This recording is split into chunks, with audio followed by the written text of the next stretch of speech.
नमस्कार, मी जुईली आणि आपण पाहताय कोकणचं नंबर 1 महा चॅनल कोकण साधलंय. खरं तर गणेश चतुर्थी म्हणजे कोकणवासियांचा जिव्हाळ्याचा विषय. आता गणेश चतुर्थीला केवळ 1.5 महिना शिल्लक आहे, त्यामुळे गणेश शाळा गजबजू लागल्या. गणेश मूर्तिकारांमध्ये कमालीचा उत्साह दिसून येतोय. गणेश मूर्ती तयार करण्यासाठी साहित्य जमा करण्याची धावपळ सुरू झाली आहे आणि या गणेश मूर्त्यांसाठी माती महत्त्वाची असते, तसेच कलरही महत्त्वाचे असतात. मात्र महत्त्वाचा मुद्दा असतो तो पर्यावरण रक्षणाचा. यातून पर्यावरणाचं संरक्षण होणंही तेवढंच गरजेचं आहे. मग हे पर्यावरण रक्षण आपण कसं करू शकतो, त्यासाठी रंग कोणते वापरावे, मूर्तीसाठी माती कुठली वापरावी आणि मूर्तींना रंगकाम कसं करावं, याबद्दल एक खास वर्कशॉपचं आयोजन करण्यात आलं होतं. आणि यासाठी गणेश मूर्तिकार सिंधुदुर्ग संघटनेचा पुढाकार होता आणि त्यांना साथ होती ती कॅमल या कंपनीची.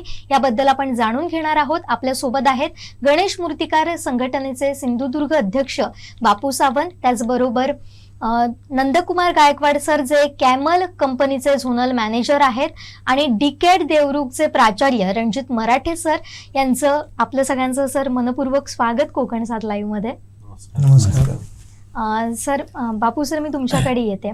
तुमच्यापासून सुरू करूया. अनेक वर्ष तुम्ही या क्षेत्रात आहात. तुम्ही स्वतः मूर्ती तयार केलेल्या आहेत.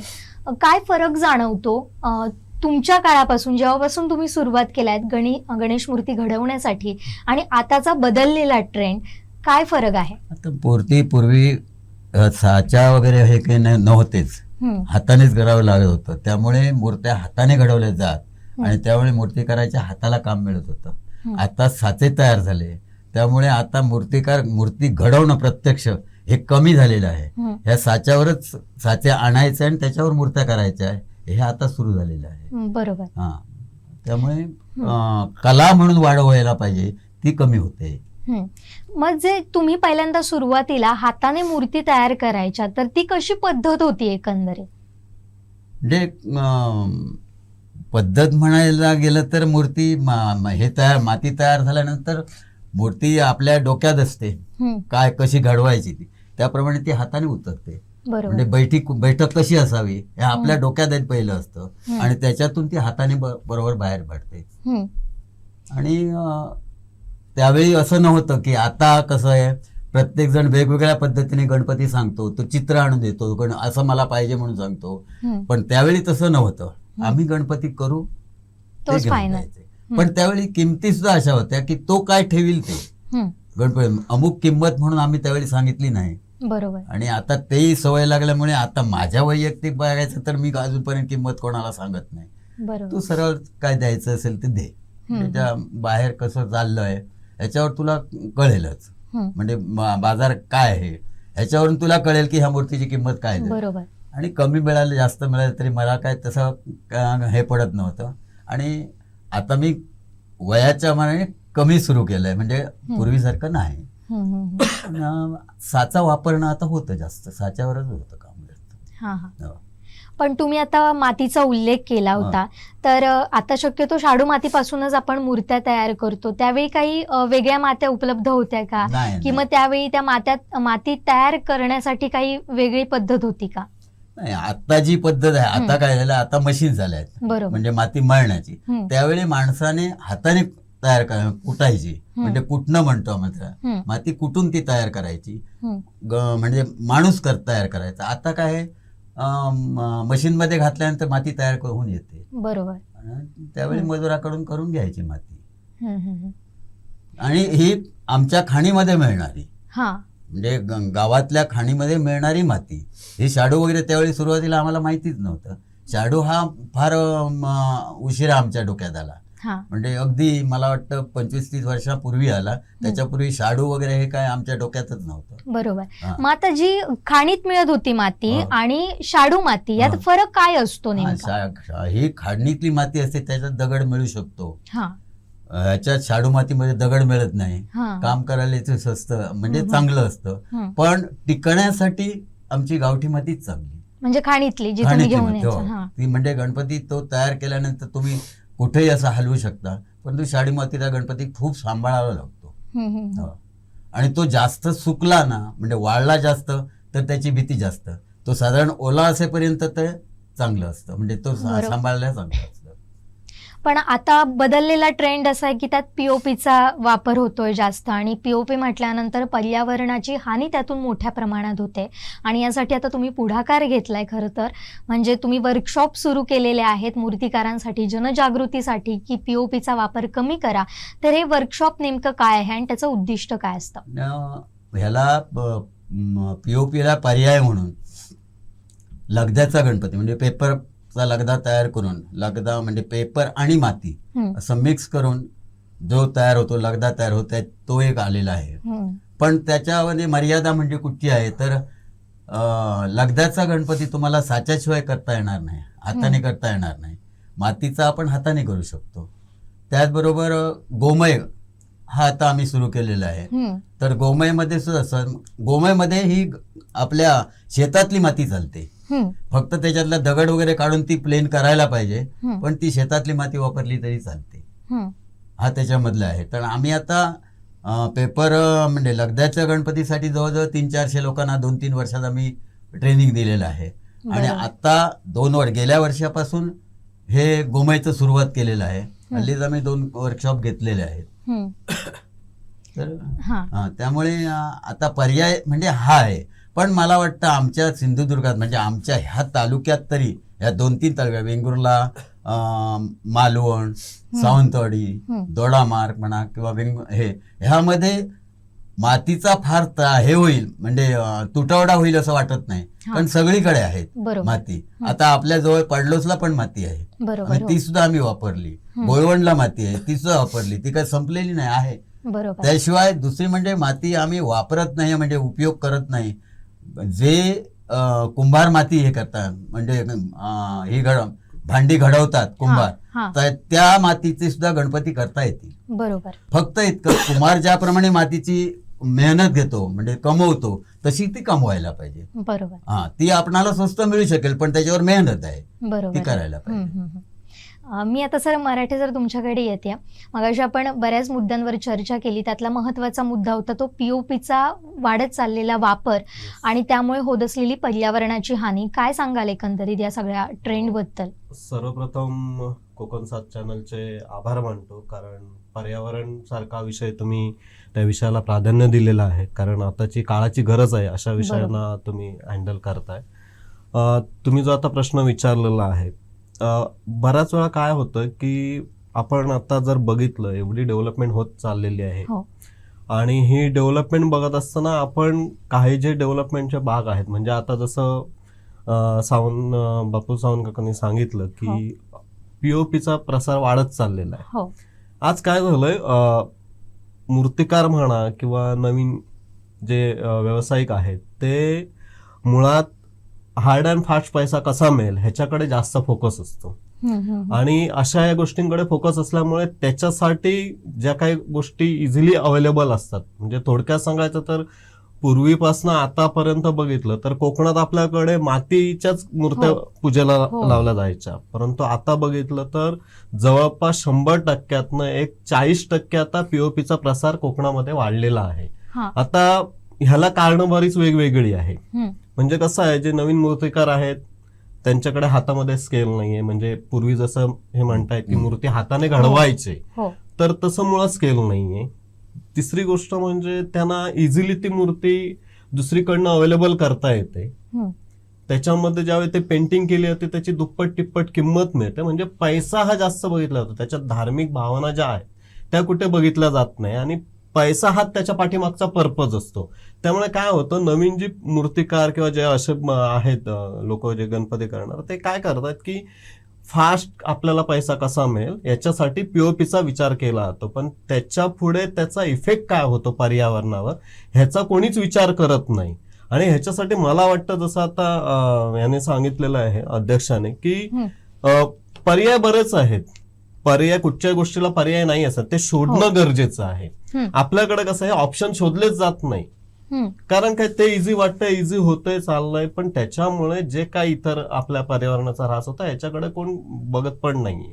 मुळात म्हणजे ज्यावेळी आपण 5 दिवस म्हणा, 1.5 दिवस म्हणा किंवा 11 दिवस 21 दिवस आपण मूर्ती पूजेला लावतो, आणि ज्यावेळी आपण ती मूर्ती पुजतो त्याच्या पाठीमागे आपल्या धार्मिक भावना भरपूर असतात. म्हणजे बरोबर. आपल्या कोकणात तर हा खूप महत्वाचा गणपती उत्सव म्हणजे खूप त्याला प्राधान्य दिलं आणि त्याच्या पाठीमागे धार्मिक आपल्या भावना आहेत.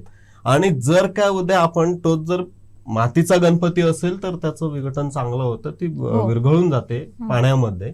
पण तीच जर पीओपीची मूर्ती असेल, ती ज्यावेळी 1.5 दिवसाने म्हणा, 5 दिवसाने म्हणा किंवा 11 दिवसाने त्याचं ज्यावेळी विसर्जन होतं, तर आपण जर बघितली मूर्ती जर दुसऱ्या दिवशी, तर ती आधी पूर्ण वितळलेली नसते त्या पाण्यामध्ये, त्याचे वेगवेगळे भाग झालेले असतात. म्हणजे आपण म्हणतोय की आपला गणपती हे दैवत आहे, आराध्य दैवत आहे, आणि दुसरीकडे बघतोय तर उद्या दुसऱ्या दिवशी तर त्याची अवस्था बघितल्यानंतर आपलं पूर्ण वेगळं, म्हणजे आपण ते बघूच शकत नाही ती अवस्था. अवशेष बघवत नाही, म्हणजे एवढं टीव्हीवर पण दाखवतात, त्याचे इफेक्ट पण दाखवतात. म्हणजे शेवटी आपण आपल्या कोकणात मच्छी हा विषय सगळ्यांचा म्हणतात तसा आवडता विषय. म्हणजे त्या पीओपीच्या मूर्तींचं शेवटी ती जी मूर्ती ज्यावेळी विरघळत असते, हळूहळू स्लोली विरघळते ती, त्यावेळी ते मासे पण ते हे खातात आणि त्याचा शेवटी आपलं फिश खात असतो, मग त्याचा पण आपला बॉडीवर इफेक्ट होतो की नाही. म्हणजे असे बरेच त्या याच्यावर डिपेंड असणाऱ्या गोष्टी आहेत. आणि हे जर थांबवायचं झालं तर मला वाटतं की आपण जे काय मूर्तिकार आहोत किंवा जे काय चित्रकार असे जे आर्टिस्ट लोक आहेत त्यांनीच याच्यावर पर्याय काढायला पाहिजे, कारण तो आपल्या आवडीचा आणि सेन्सिटिव्ह विषय आहे. आणि त्याच्यासाठी पर्याय आहे. पर्याय आता जसं सांगितलं की मातीची मूर्ती आपण बनवू शकतो, आपल्या लोकल माती घेऊ शकतो. पूर्वी तर तीच माती वापरायची. त्याच्यानंतर पेपर मॅशेचा उपयोग करू शकतो. त्यानंतर चिऱ्याखाण्याची जी माती येते, म्हणजे मी स्वतः आता मूर्तिकार आहे, मी स्वतः मूर्त्या अशा बनवतो आणि एक्सपोर्ट करतो. तर अशा ज्या काही मूर्त्या आहेत तर त्या मूर्त्या आपण लाल मातीच्या पण आपण जे चिऱ्याचे खाणी असतात त्याच्यामध्ये जो काय भुगा निघतो त्याच्यातनं ती फिल्टराईज करून ती माती युज करू शकतो. आणि गोमय गणपती, देशी गाईचं शेण, त्याच्या पाठीमागे धार्मिक सगळ्या गोष्टी जोडलेल्या आहेत. देशी गाईचं शेण आणि शेतातली माती यांच्यापासून पण गणपती तयार करू शकतो. पण हे करणं त्याच्यासाठी जे काय कष्ट असतात किंवा ती जी काय मेहनत असते ती घेण्याची मानसिकता नाहीये. म्हणजे आता मूर्तिकारांमध्ये हे जर बघितलं तर ती मानसिकता नाहीये. तर आता कसं आहे, हे जे काय आता कॅमल सारखे आपल्याकडे कंपनी एवढे पुढाकार घेऊन हे सहकार्य करत आहे किंवा बापू सावंत काका एवढी मेहनत घेत आहेत आणि संघटना वाढवून मूर्तिकाराने मातीचीच मूर्ती बनवायला पाहिजे एवढा त्यांचा अट्टहास आहे आणि त्याच्यासाठी प्रयत्न करतायत. तर मला वाटतं अशाच पद्धतीने जर सर्वांनी एकत्र येऊन आपण प्रयत्न केला तर ह्याच्यात निश्चितच सक्सेस आहे असं मला पण तुम्ही आता म्हटलात की प्रत्येक गोष्टीसाठी एक पर्याय असतो, ऑप्शन असतो. मग हे ऑप्शन काय आहेत इथल्या मूर्तिकारांसाठी? इथल्या मूर्तिकारांसाठी म्हणजे मुळात म्हणजे आपल्याकडे बऱ्याच खाणी आहेत लोकल, याच्या माती मिळते, मग ती माती स्वीकारायला काय हरकत आहे ना. कशाला आपण पीओपीचा विचार करायचा, थोडे पैसे कमी मिळतील, पण त्याच्या बरोबर इतर ज्या गोष्टी आहेत त्याचा पण आपण विचार करायला पाहिजे. तर धार्मिक म्हणतोय, आपलं ते आराध्य दैवत म्हणतोय, तर पीओपीचा जो काय पर्यावरणामुळे ऱ्हास होतो तर त्याचा पण विचार करायला पाहिजे ना.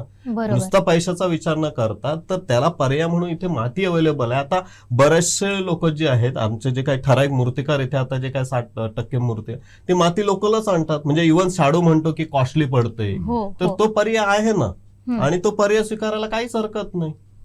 आणि त्याच्यामुळे काय होतं बऱ्याच ठिकाणी, आणि त्याला काय माहिती हे लोक का करत नाही, तर त्याला कष्ट जास्त घ्यावे लागतात.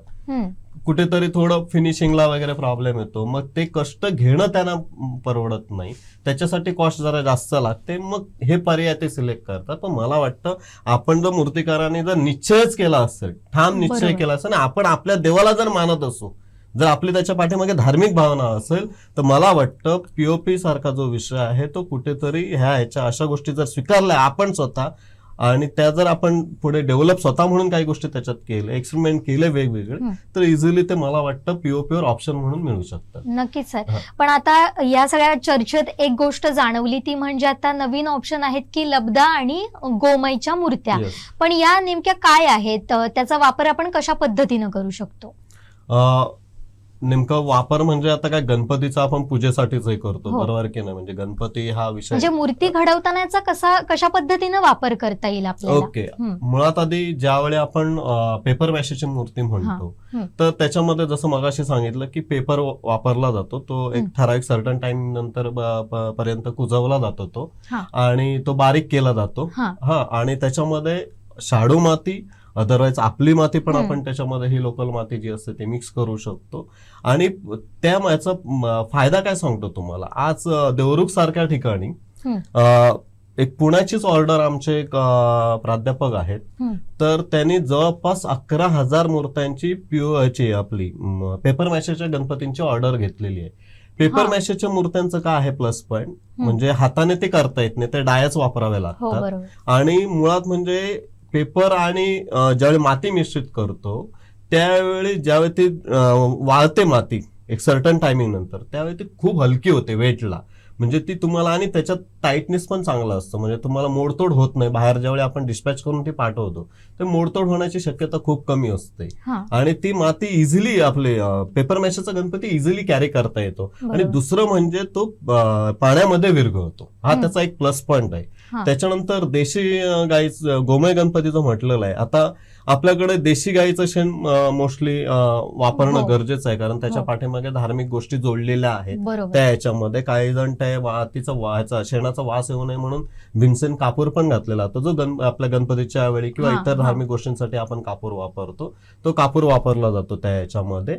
आणि आपली शेतातली माती जी आपण रेग्युलर इझिली आपल्याला मिळू शकते, तो पण जो गणपती आहे तो कसा गणपती आहे की तो पण अशाच पद्धतीने त्याची प्रोसेस आहे. शेण ठराविक पर्सेंटेज माती मिश्रण करून त्याची मूर्ती तयार करायची आणि एक ती 2-3 दिवसात वाळते, आणि ती पण खूप म्हणते माती जी आपण वापरतो त्याच्यापेक्षा हलकी असते खूप मूर्ती, आणि विरघळायला पण सोपी. म्हणजे हे जे 2 ऑप्शन आहेत ना, हे आधी पर्यावरणपूरक आहेत. म्हणजे त्यांचं मूर्ती ज्यावेळी आपण विसर्जित करतो त्यावेळी त्याचं पूर्ण विघटन होतं त्यामुळे.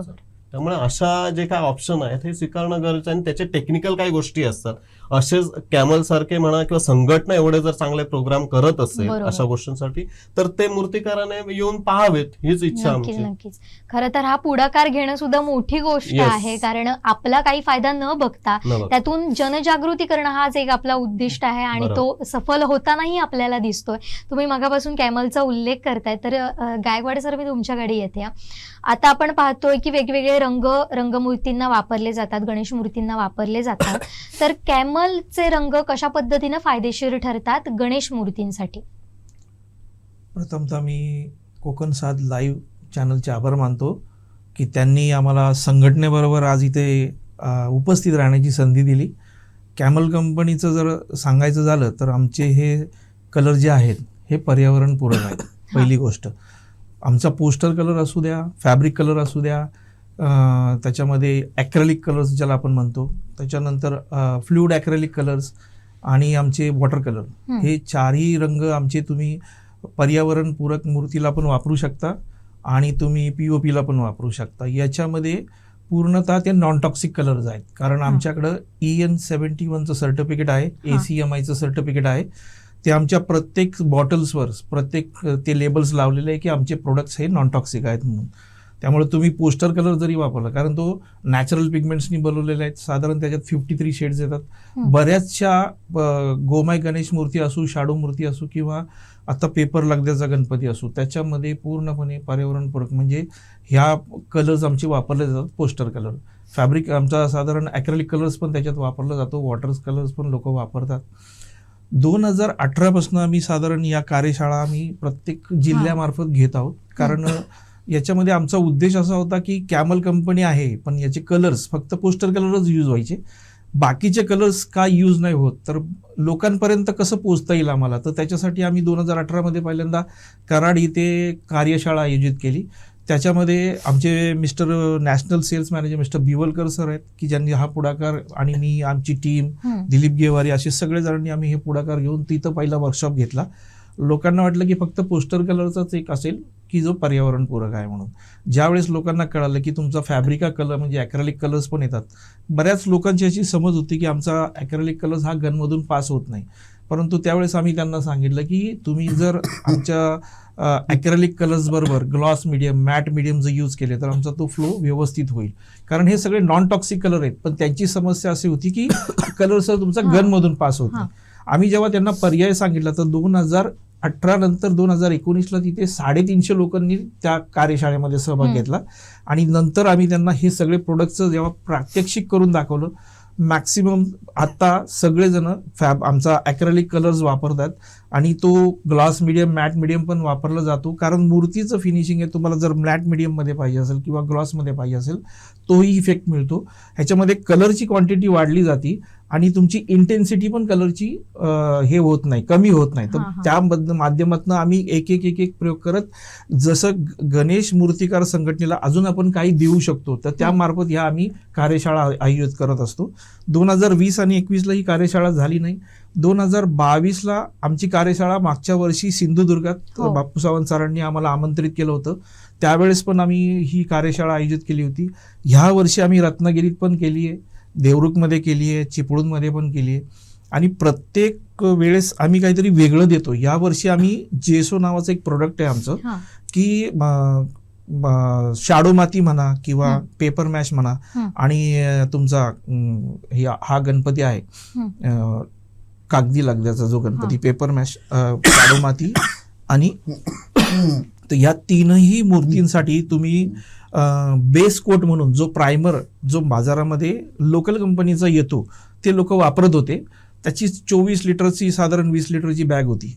पण आम्ही जोपर्यंत आमचा प्रोडक्ट कन्फर्म होत नाही तर मी मराठे सरांची मदत घेतली आम्ही, आणि त्यांच्या मार्फत त्या सगळ्या प्रोडक्टवर म्हणजे मूर्त्यांवर आम्ही वेगवेगळ्या टेस्ट केल्या. म्हणजे शाडो मातीवर पण टेस्ट केली, पेपर मॅशवर पण टेस्ट केली, आणि गोमाय गणेश मूर्तीवर पण आम्ही बेस कोट तो टेस्ट केला.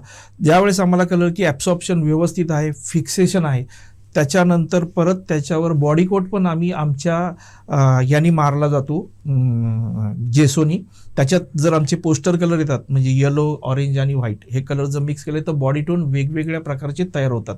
त्याच्यामुळं तो कन्फर्मेशन झाल्यानंतर ज्या वेळेस आज आमची कार्यशाळा झाली सिंधुदुर्गामध्ये आज, तर तिथे आम्ही हा प्रोडक्ट त्यांना दाखवला. बरेच लोक आले होते, 50, 60, 70 लोक होते.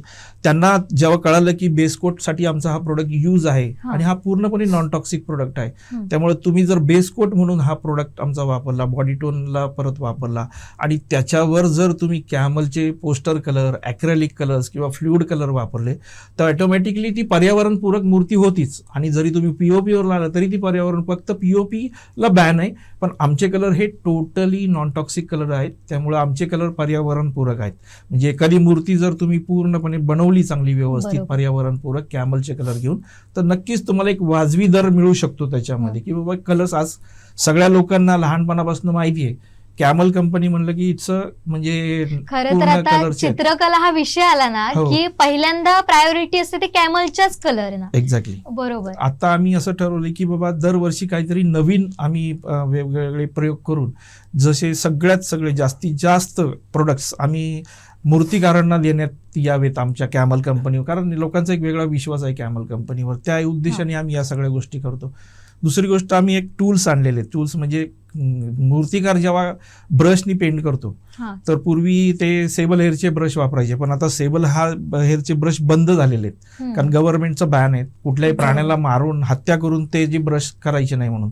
तर आम्ही 68 सिरीज आणि 69 सिरीजचे ब्रश आणलेले आहेत मार्केटमध्ये, ज्याच्यामुळं तुम्ही जर आखणीसाठी जर ब्रश पाहिजे असतील तर तुम्ही ते यूज करू शकता, कारण त्याचं फेरूल पण छान आहे, हँडलची धरायची पद्धत छान आहे, म्हणजे चांगली आहे. इवन त्याचा जो हेअर आहे तो सिंथेटिकमध्ये बनवलेला हेअर आहे, आणि त्याची कलर होल्ड करून ठेवण्याची कॅपॅसिटी खूप छान आहे. त्यामुळे बऱ्याच मी आज ज्या लोकांना भेटलो होतो, मागच्या वर्षी काही लोकांनी घेतले होते ते ब्रश, तर ते सांगतात की तुमचे ब्रश खूप छान आहेत, आखणीसाठी खूप उपयुक्त आहेत. ह्या मार्फत आम्ही ब्रश पण आत्ता बाजारामध्ये ऑलरेडी उपलब्ध केले आहेत. दुसरी गोष्ट, संघटनेचं असं म्हणणं होतं की सर आम्हाला वेगवेगळ्या बाटल्या घ्यायला लागतात पोस्टर कलरच्या, फॅब्रिकाच्या, ज्या आखणीसाठी लागतात. तर ह्या वर्षी आम्ही मुद्दामच आखणीसाठी एक सेपरेट सेट बनवला आहे, पोस्टर कलरचा 12चा आणि ॲक्रेलिक कलरचा 10चा सेट आम्ही याचा बनवलाय आखणीसाठी खास. तर अशा प्रकारे आम्ही जेवढी हेल्प करता येईल त्या कस्टमाइज करून ते प्रोडक्ट आम्ही त्यांना देतोय, की बाबा मूर्तिकार संघटनेने जास्तीत जास्त पर्यावरणपूरक कलर्स वापरावे म्हणून. पण आता तुम्ही सेटचा उल्लेख केलाय, तर तो सेटमध्ये किती कलर असतात? साधारण ॲक्रेलिक कलर्स जर म्हटले तर त्याच्यामध्ये 10 शेड असतात, जे आम्ही संघटनेमार्फतच ते विचारून ते फायनल शेड केलेले आहेत. त्या शेड्स माझ्या मते 10 शेड्स आहेत. पोस्टर कलर जर बघितलं तर त्याच्यामध्ये आम्ही 12 शेड्स आहेत. 12 शेडचा पोस्टर कलर 15 ml चा येतो. तो पण आम्ही संघटनेला विचारूनच केला की या शेड्स आम्हाला कंटिन्यू लागतात, म्हणजे ॲट अ टाइम ज्यावेळेस तो व्यक्ती एखाद्या दुकानात जाईल त्यावेळेस त्याला तो सेटच मिळेल पूर्ण आखणीचा, त्याला वेगळ्या घ्यायची गरज नाही लागणार, आणि शॉर्टेजचा पण प्रश्न येणार नाही. दुसरी गोष्ट, तो ब्रश पण आम्ही तिथे उपलब्ध करून ठेवलेले आहेत. मॅक्सिमम सगळ्या गोष्टी आम्ही गणेश चतुर्थीच्या अगोदर सगळ्या गोष्टी उपलब्ध करून ठेवलेल्या आहेत. बरं, पण सर जेव्हा आता हे रंग येत आहेत तुमच्याकडे मागणी होते त्यावेळी कुठल्या रंगांना जास्त मागणी असते? जास्ती करून बघा आम्हाला बर्न सियाना जो अग्नीसाठी लागतो, त्याच्यानंतर बर्न अंबर आहे, वेंडॅक ब्राऊन आहे, ब्लॅक कलर आहे, याची मागणी आमच्याकडे जास्तीत जास्त असते. मुळात बेसिकली ह्या सगळ्या शेडची म्हणजे फॅब्रिकामध्ये पण त्याचीच मागणी असती. बर्न सियाना, बर्न अंबर, वेंडॅक ब्राऊन हे कलर झाकणीसाठी खूप महत्वाचे आहेत, कारण आमच्या कलर शिवाय गणपती पूर्ण होत नाही, हे आम्हाला अभिमानाने सांगायला लागेल. कारण त्याची आखणी ही मॅक्सिमम सगळेजण जर बघताल की जेवढे मूर्तिकार लोक आहेत की ते म्हणतात सर मी ज्या मूर्तिकारांना भेटलो सर तुमच्या कलरशिवाय आमचा गणपतीच पूर्ण होत नाही, कारण आखणी ही सगळी कॅमलच्या कलरनीच होती मुद्दाम. आणि आमची अशी इच्छा आहे की प्रत्येकाने त्या बॉडीपासून म्हणजे आखणीपासून सगळा कलर्स हा कॅमलचाच असावा, हा उद्देश आहे आमचा. मग त्यामार्फत आम्ही ज्या काही कलर्स किंवा जे काही आम्हाला देता येईल त्याचा आम्ही पाठपुरावा प्रयत्न करत आहोत. खरं तर गणेश मूर्तीच नाही, प्रत्येकाचं बालपण सुद्धा या रंगांशिवाय पूर्ण होऊ शकत नाही. Definitely, yes. आता सर मी तुमच्याकडे येते बापू सर. आता तुम्ही अनेक वर्ष या माध्यमातून काम करतात, आता तुम्ही वर्कशॉप सुद्धा सुरू केलेले आहेत, तर मूर्तिकारांच्या नेमक्या काय अडचणी असतात, काय जाणवतं तुम्हाला जेव्हा तुम्ही त्यांच्याशी संवाद साधता?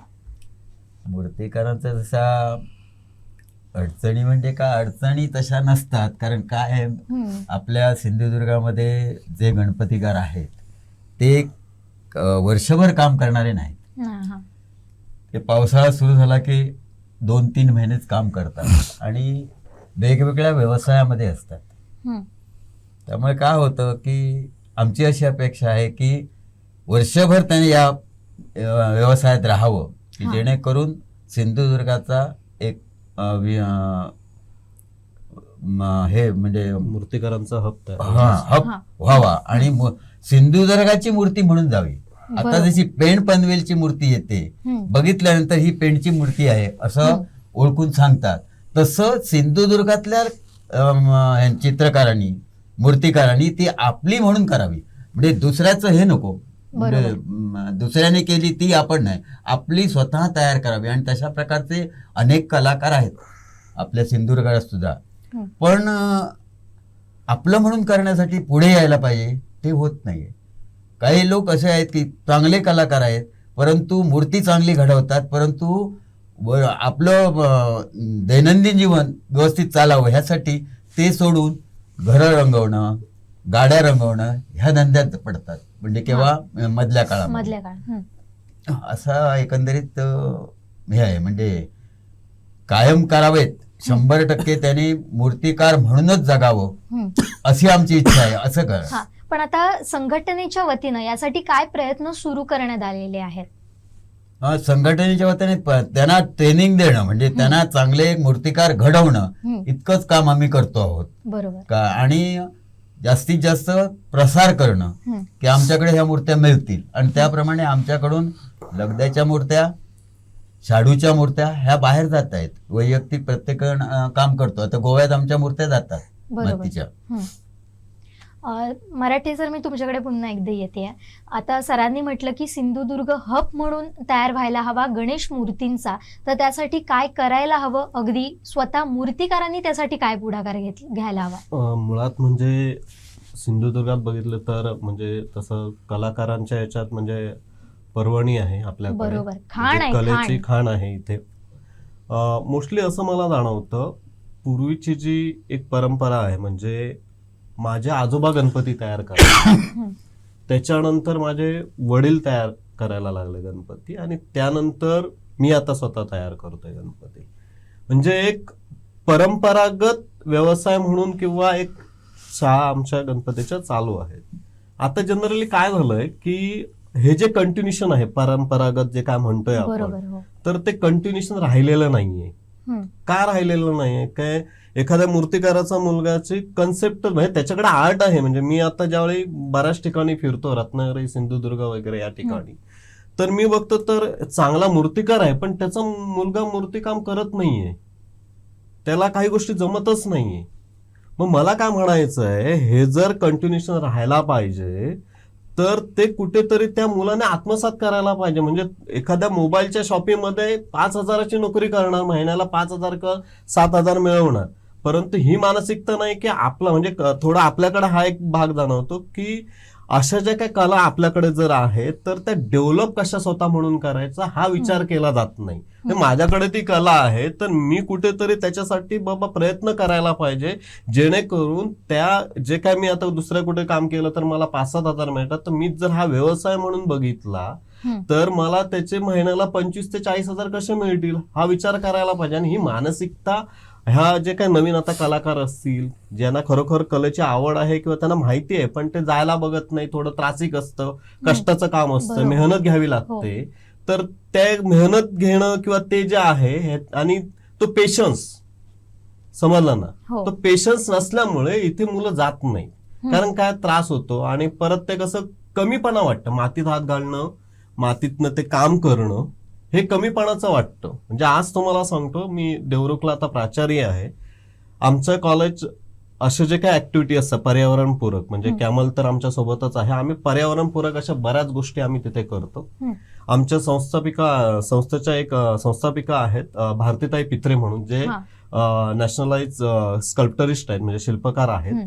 तर त्याने देवरुख सारख्या गावामध्ये जवळपास एक 2 ते 3 म्हणतात तसं स्क्वेअर फीटच्या पेक्षा जास्त असं मोठा एरिया घेऊन त्याने तिथे जे काय एलिमेंट्स असतात म्हणजे कोकणातले एलिमेंट्स, म्हणजे थोडक्यात शहाळं, त्याच्यानंतर आपल्याकडचे पक्षी, त्याच्यानंतर बांबूपासनं काही अशा वस्तू तयार करणं अशा वगैरे अशा पद्धतीचं व्हर्सटाईल प्रोडक्ट तयार केलेले आहेत कोकणातलेच एलिमेंट. म्हणजे चाफ्याचं फूल, जुनी पारंपरिक जी घरं होती ते घरांचं त्याने ह्याच्यामध्ये आपल्या याची जी चिरा दगडाची माती असते ती फिल्टराइज करून त्याच्यापासून घरं बनवलेली आहेत. लक्षात आलं ना. आणि अशा पद्धतीने त्याने व्हर्सटाईल कितीतरी प्रोडक्ट तयार केले. आज ती पूर्ण आउट ऑफ इंडिया म्हणा, आमची त्या संस्थेची जी कंपनी एक तयार केली कुपुका म्हणून, त्या कंपनीतून ते प्रोडक्ट बरीचशी विकले जातात. तिथे जवळपास 40 ते 50 आमच्याकडे कारागीर असे आम्ही केलेले आहे. म्हणजे तिथल्याच लोकांना डेव्हलप करून त्यांना त्याची माहिती देऊन त्यांना त्याचं प्रशिक्षण देऊन आम्ही त्या लोकांना रोजगार निर्मिती केलेली आहे. आज मला वाटतं आपल्या कोकणात किंवा सिंधुदुर्ग जरी म्हटलं तरी अशा बऱ्याच गोष्टी आपल्याकडे आहेत ज्या पारंपरिक आहेत, परंतु त्या आता काळानुसार नष्ट झालेल्या आहेत. तर मला असं वाटतं की ह्या ज्या काही गोष्टी आता अशा ज्या आहेत, म्हणजे मला आमच्याकडे पूर्वी बावली तयार केली जायची लाकडाची, आता त्या दिसतच नाहीयेत. म्हणजे कुठे लाकडे खेळण्याच्या ह्याच्यात त्या दिसतच नाहीयेत. तर मला वाटतं अशा ज्या काही पारंपरिक आपल्याकडे कला आहे, चित्रकथी आहे, गंजिफा आहे, अशा कला मला वाटतं नवीन कलाकारांनी हे आत्मसात कराव्यात. आणि गणपती व्यवसाय हा आपला आहेच, परंतु त्याच्याबरोबर अशा पण गोष्टी एक सपोर्टिव्ह बिझनेस म्हणून पण काही जर करता आलं तर मला वाटतं जास्तीत जास्त त्याच्यातनं फायदा आणि रेव्हेन्यू जास्त मिळू शकतो. आणि गणपतीचं हब म्हटलेलं आहे आपण, म्हणजे पेन सारख्या ठिकाणी जर का 1200 कोटीचा बिझनेस होतो तर आपल्याकडे का होऊ शकत नाही? त्याला कारण ही आहेत की आपली मानसिकता नाहीये. आपण आपल्यातच कुठेतरी एक फ्रेम तयार केलेलं आहे, फ्रेमच्या आउट ऑफ फ्रेम आपण विचारच करत नाही. तर ते आउट ऑफ फ्रेम विचार करणं गरज आहे. आणि ते जर आउट ऑफ फ्रेम विचार केलं तर मला वाटतं हमरापूर किंवा ते पेन सारख्या मूर्त्यांचा आपल्या सिंधुदुर्गात पण चांगला हब होऊ शकतो. आणि ही मानसिकतेवर डिपेंड आहेत. आणि हे आताच्या तरुण पिढीने इतर रोजगारांकडे न वळता अशा रोजगारांकडे पारंपरिक वळावं आणि त्याच्यातनं म्हणजे चांगलं रेव्हेन्यू जनरेट पण होतं आणि थोडं कष्ट घ्यावे लागतात. आणि ती कष्ट करण्याची ताकद थोडी कमी झाल्यानं मला वाटतं मुलाने आताच्या थोडा हा विचार करणं गरजेचं आहे, जेणेकरून दोन्ही गोष्टींना मदत होईल. एक म्हणजे आपली पारंपरिक कला जपली जाईल आणि दुसरं म्हणजे पर्यावरणाला जोड मिळेल. अगदीच बरोबर सर. बापू सर, मी तुमच्याकडे पुन्हा एकदा येते. अगदी शेवटचा प्रश्न, या निमित्तानं आता काय आवाहन कराल सगळ्या मूर्तिकारांना? मूर्तिकारांनी कसं स्वतः थोडा खर्च केल्याशिवाय, पैसे घातल्याशिवाय कुठचाही व्यवसाय चालू शकत नाही. बरोबर.